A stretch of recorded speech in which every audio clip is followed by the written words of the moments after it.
Hey there, English learners! Welcome to Clip Your English. I'm Mia, and I'm super excited you're joining me today. And I'm Ethan. Good to have you here with us. So, have you ever been in a conversation where everyone starts laughing at a joke and you're just sitting there like, what's so funny? Oh man, I've been there. Even as a native speaker, sometimes I don't get jokes right away. Exactly, and that's totally normal. Today, we're going to change that. By the end of this episode, you'll understand how English jokes work, and you'll even be able to make your own simple jokes. We'll break down some classic English jokes, explain the wordplay, and teach you some really useful vocabulary along the way. Plus, we've got a fun challenge for you at the end, so stick around. You might be surprised by how clever you already are with English humor. All right, let's dive in.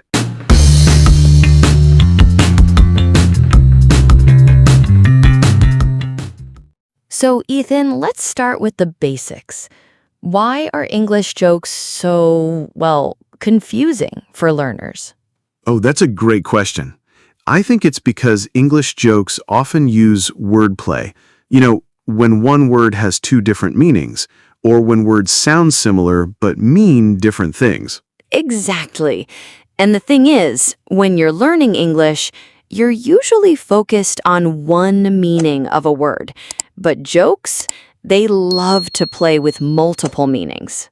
Right. Like, you might know the word problems means difficulties or challenges.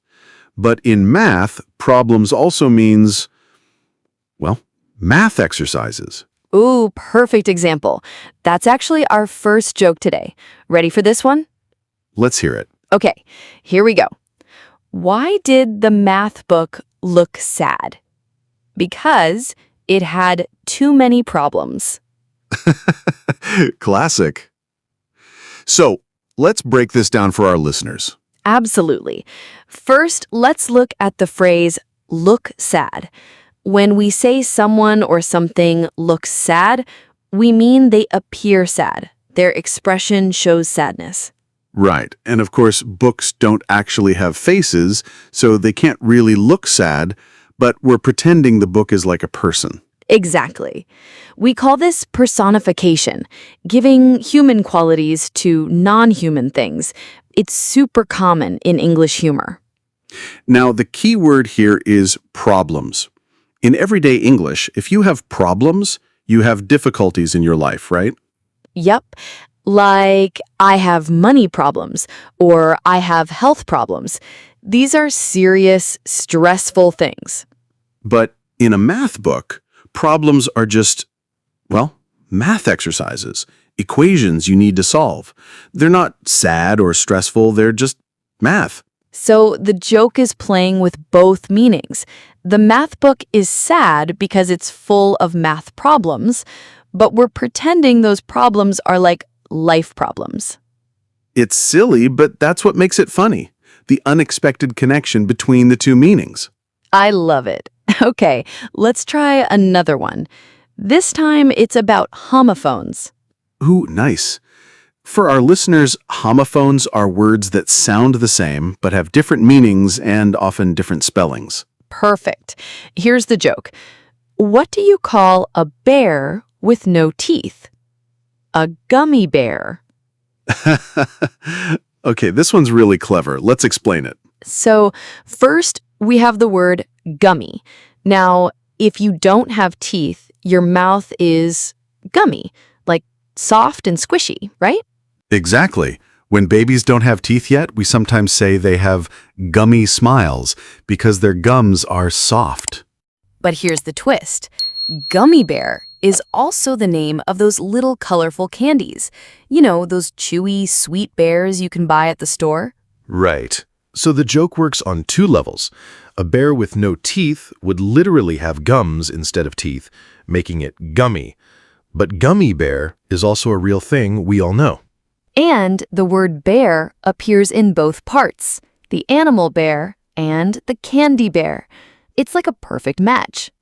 This is what we call a pun, a joke that plays with similar sounding words or multiple meanings. Puns are huge in English humor. Some people love them, some people think they're terrible, but everyone knows them. Yeah. There's actually a saying, puns are the highest form of humor and the lowest. Oh, that's so true.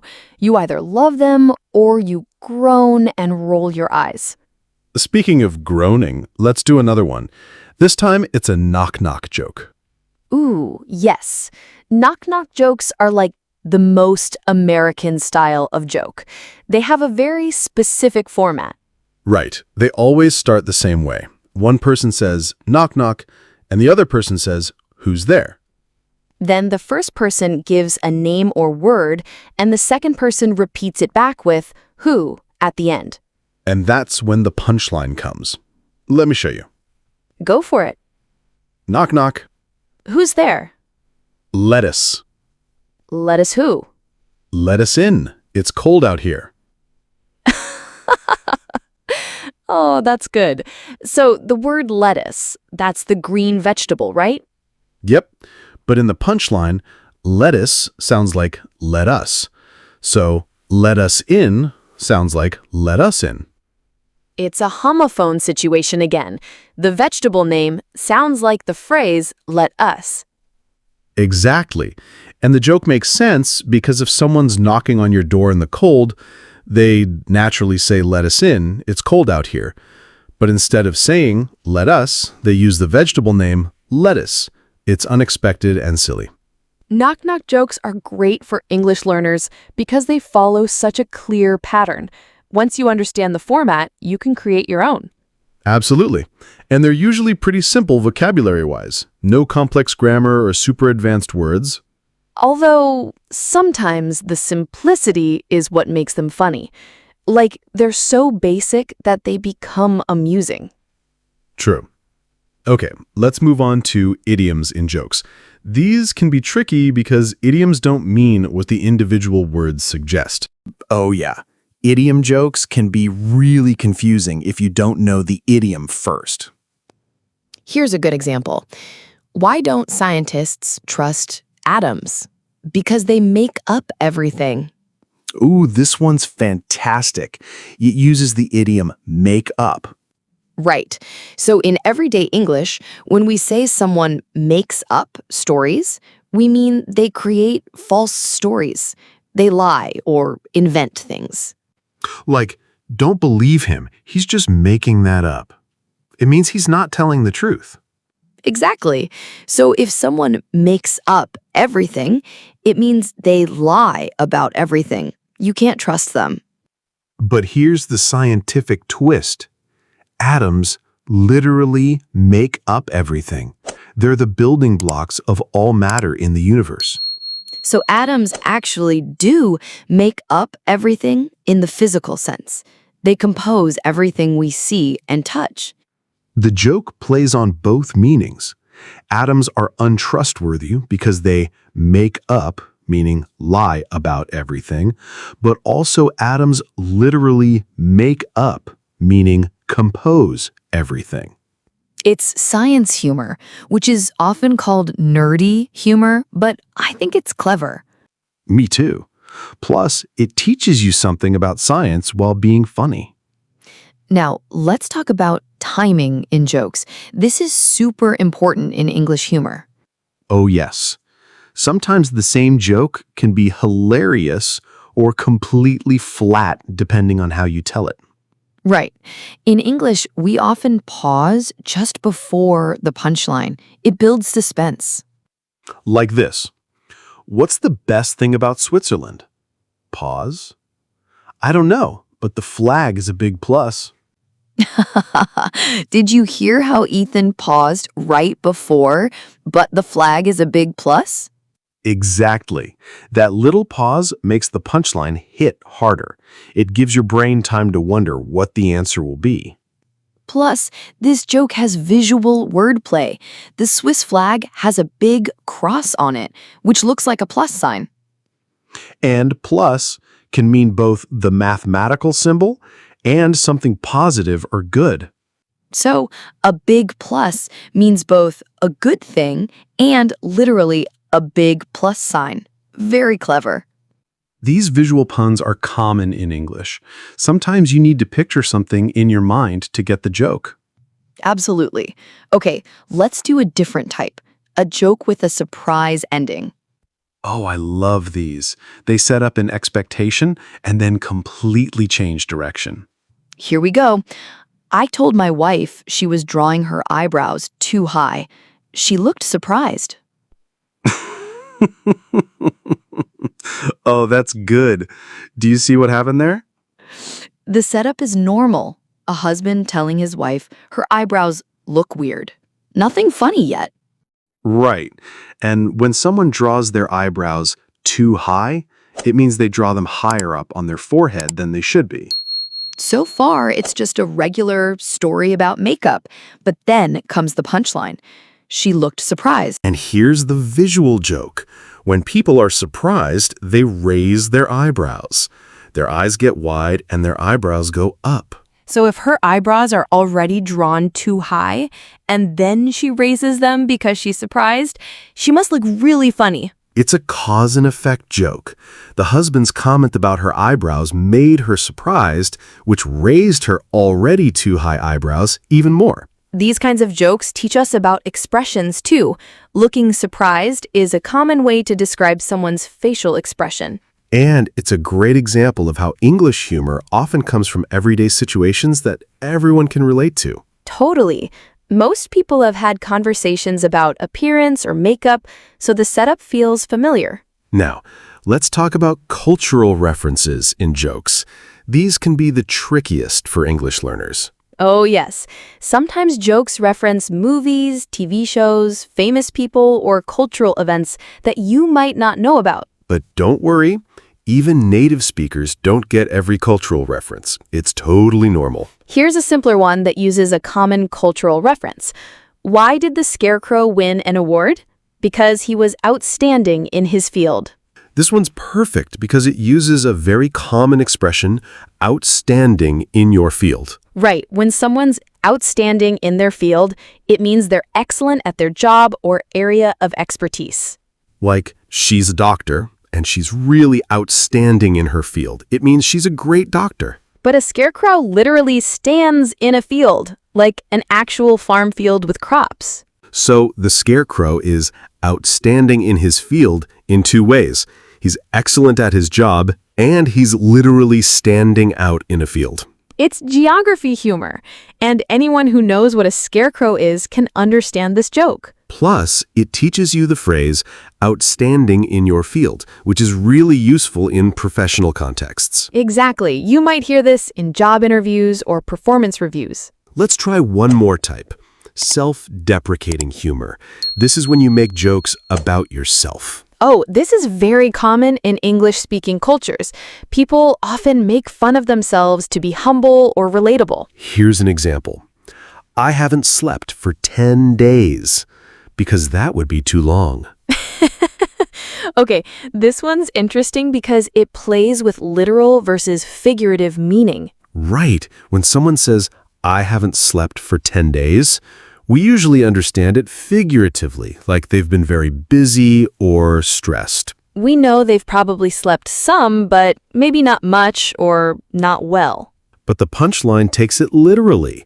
If you actually slept for 10 days straight, that would indeed be way too long. It's absurd. Nobody sleeps for 10 days without waking up. You'd miss work, meals, everything.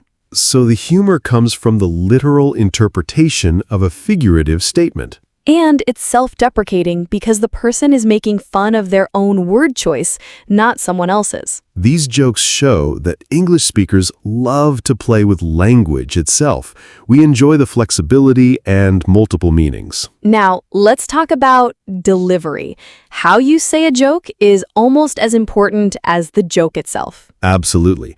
Tone of voice, emphasis, and facial expressions all matter. Even though this is audio only, you can still use your voice to make jokes funnier. For example, if you're telling the math book joke, you might say, too many problems, with extra emphasis on too many. Right. Or you might use a sad voice when you say, look sad, to match the emotion. And with puns, sometimes people emphasize the wordplay. Like, what do you call a bear with no teeth? A gummy bear. You really stressed gummy there.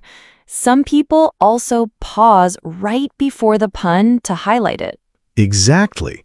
These little techniques help your listener catch the wordplay and understand why it's funny. Plus, in conversation, you might see someone's face light up when they get a pun.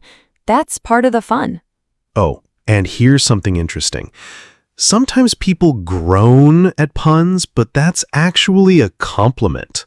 Yes, a groan means that's so bad it's good, or I can't believe you just said that.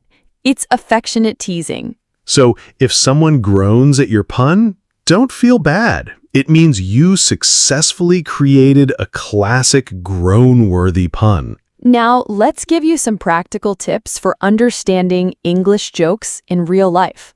Great idea. First tip, don't be afraid to ask for clarification. Most people are happy to explain a joke. Absolutely. You can say things like, I don't get it, or can you explain that one? Or even, what's funny about that?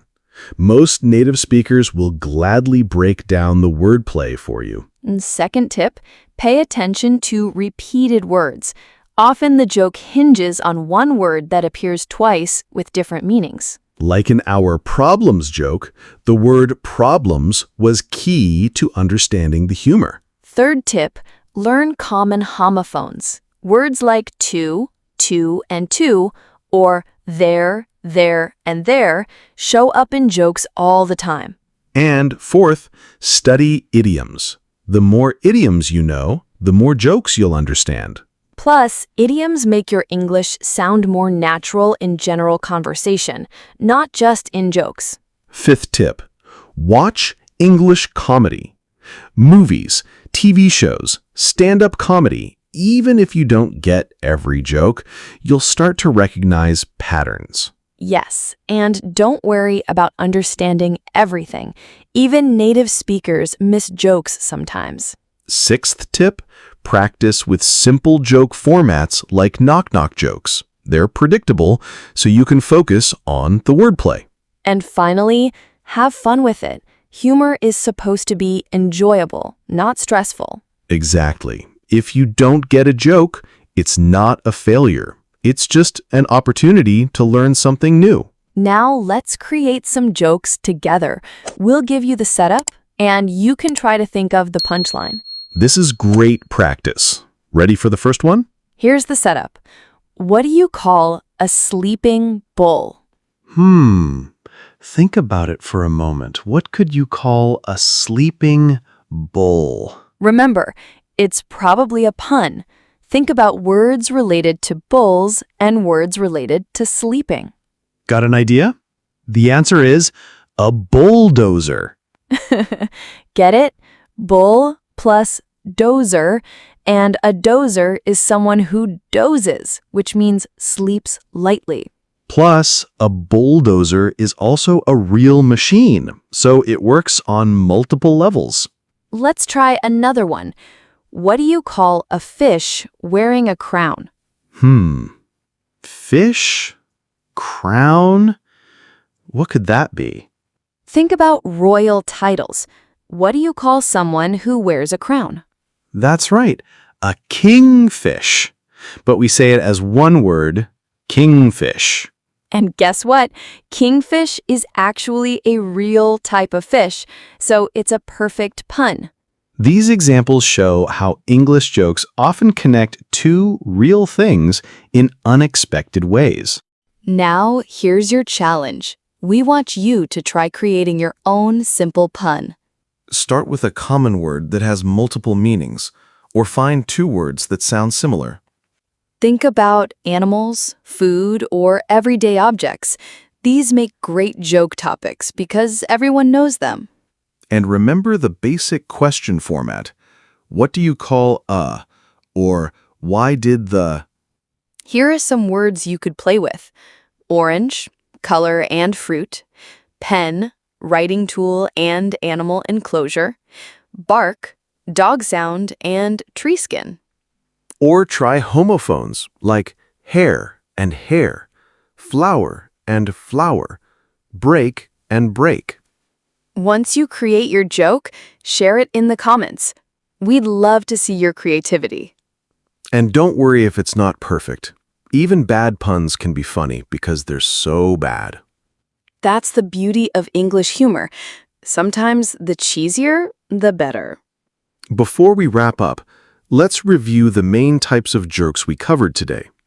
First, we had puns, jokes that play with multiple meanings of words or similar sounding words.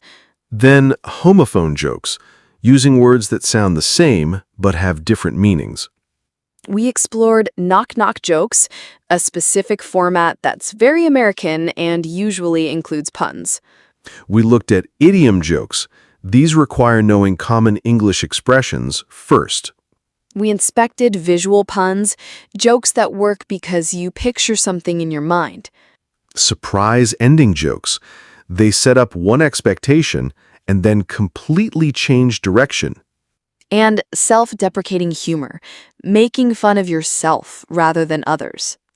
The key skills for understanding English jokes are recognizing wordplay, knowing idioms, understanding cultural references, and being comfortable with language flexibility. Remember, humor is very cultural, so don't feel bad if some jokes don't resonate with you. Every culture has different comedy styles. And the best part about learning English through humor? It makes the language learning process more enjoyable. Plus, sharing jokes is a great way to connect with English speakers. Humor builds friendships. When you understand someone's joke or make them laugh, it creates a special moment of connection. So keep practicing, keep listening, and most importantly,